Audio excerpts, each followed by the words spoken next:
Bonjour, bonsoir, mes chers amis. Ça fait plaisir de pouvoir poster à nouveau, vous parler. Vous savez, nous les chômeurs qui sommes sur le bien-être social, comme ça a été dit, c'est pas évident. Trouver le temps pour poster comme ça, c'est pas évident. Mais j'apprécie toujours que vous preniez la peine d'écouter mes vidéos. Et c'est important parce que vos commentaires, vos partages font en sorte que ça me motive de le faire un peu plus. Alors, aujourd'hui, j'aimerais parler de l'Afrique du Sud. Pourquoi je parle de l'Afrique du Sud aujourd'hui? Parce que suite à un échange avec une connaissance qui m'a demandé pourquoi autant de mépris dans un de mes textes durant la Coupe du Monde par rapport à l'Afrique du Sud, ça m'a frappé en fait, parce que je m'étais pas rendu compte que mon message avait du mépris. Je disais simplement que je ne supporterais pas une équipe qui est africaine occasionnellement quand ça les arrange. Mais après réflexion, il avait raison. Il n'avait pas tort. Surtout sachant que je suis quelqu'un de profondément pacifiste. Et je suis quelqu'un qui croit que dans une société où les bases démocratiques, les mécanismes démocratiques sont bien en place, où la parole est libre, la violence n'a pas sa place.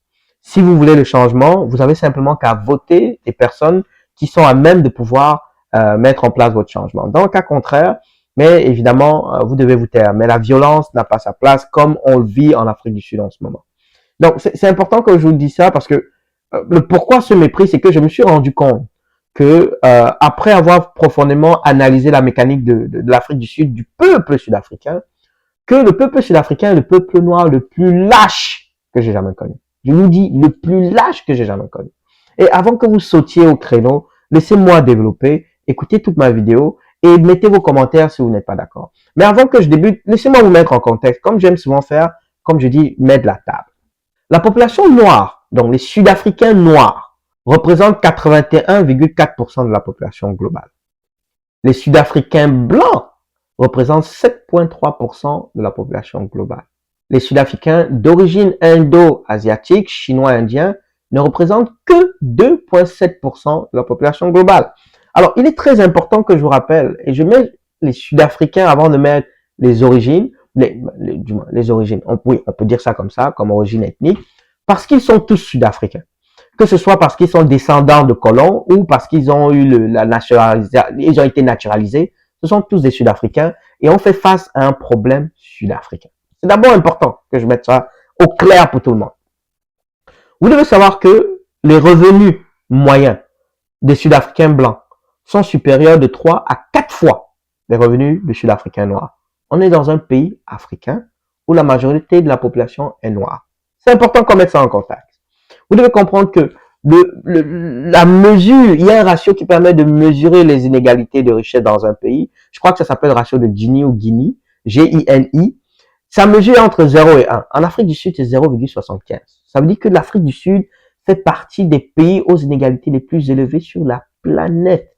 C'est incroyable. C'est juste insensé. Les 10% des Sud-Africains les plus riches possèdent plus de 60% de la richesse du pays, de toute la richesse du pays. Et les 50% les plus pauvres ne possèdent que 9%. Et cette statistique-là est indépendante de la couleur et de l'origine.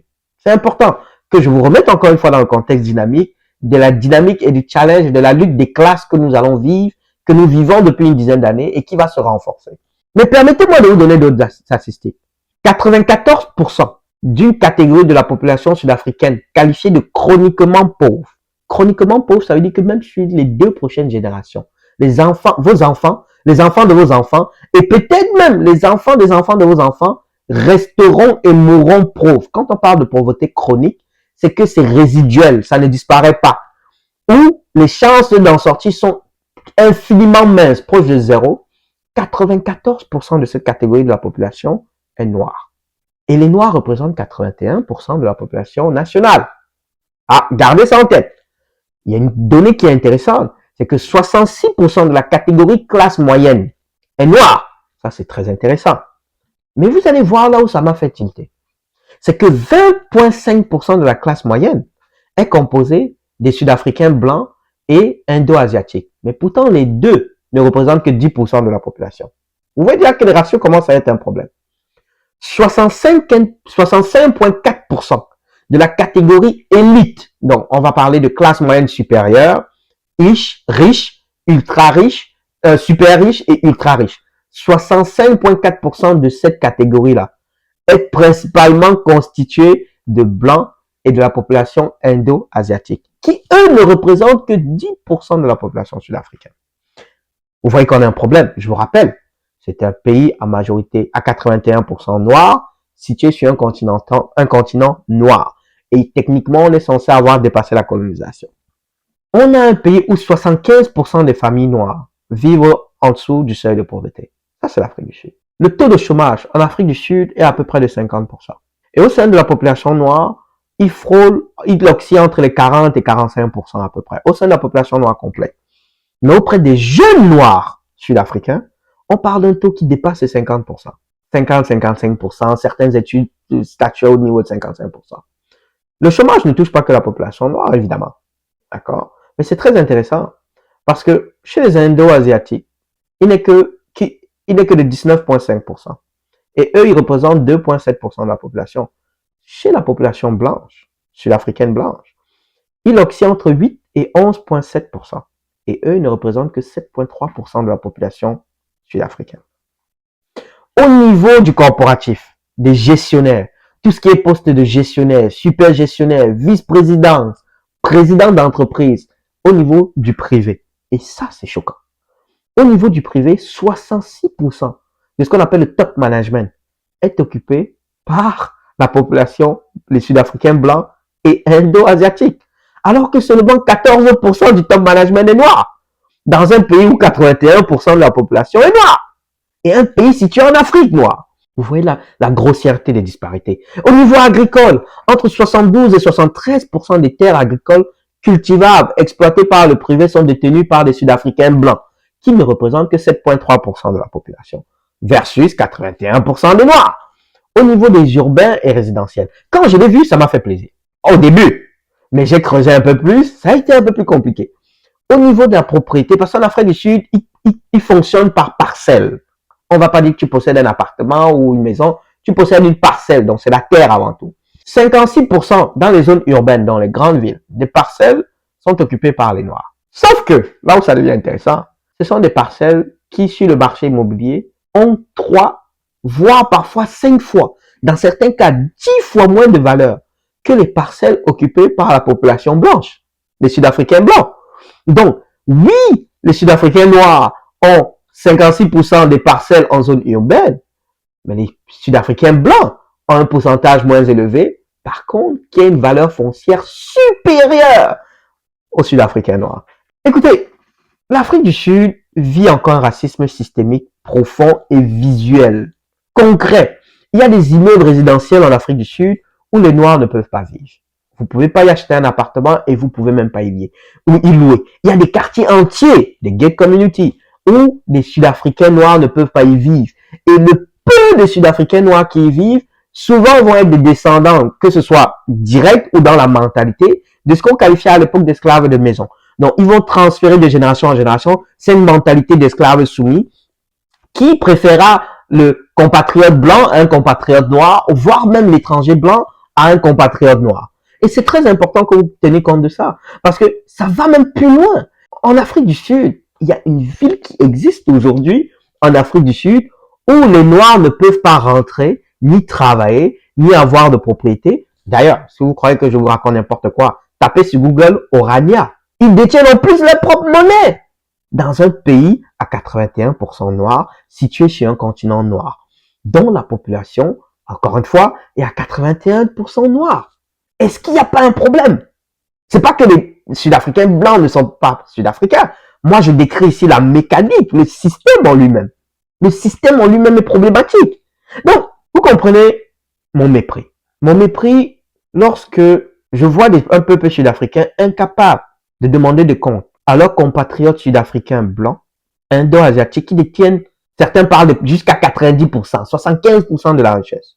Incapables de demander des comptes à leur élite, un pays aussi riche que l'Afrique du Sud, incapable de demander des comptes à leur politique, se retourner, avant même de se retourner, voter des gens qui renforcent la corruption, les Zuma et autres, qui renforcent la corruption, qui renforcent les inégalités. Parce que depuis Nelson Mandela, les Sud-Africains n'ont eu que les présidents noirs. Mais les inégalités ont continué de se creuser. C'était quoi le dernier président blanc d'Afrique du Sud? Que le président noir. Mais ces Sud-Africains-là, incapables de demander des comptes, de se regarder dans la glace, de demander des comptes à leurs propres compatriotes, qu'ils soient noirs, blancs ou Indiens ou Chinois, ils vont simplement s'en prendre à plus faible, à d'autres Noirs comme eux. Parce que ce sont des Africains qui viennent d'autres pays africains. Ils vont en maltraiter, en tuer même. Il y a eu des morts, des blessés. Il y a un nombre incalculable de gens qui fuient d'origine africaine d'autres pays, qui fuient présentement l'Afrique du Sud, puisqu'il y a eu un ultimatum, une date limite. Est-ce que tu vas prendre une chance de perdre ta vie? Surtout que dans le passé, c'est pas la première fois que ça arrivait. Dans le passé, il y a déjà eu des manifestations xénophobes qui ont mené à la mort de beaucoup d'Africains.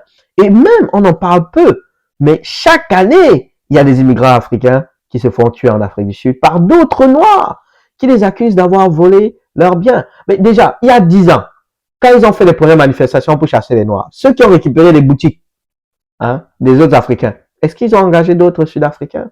Est-ce qu'ils ont fait fortune, tous ces gens-là, au point où de faire en sorte que l'école soit gratuite dans leur quartier?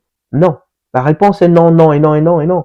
Donc, c'est plus facile pour eux d'aller taper sur le Ghanéen, le Nigérian, le Congolais, juste à côté.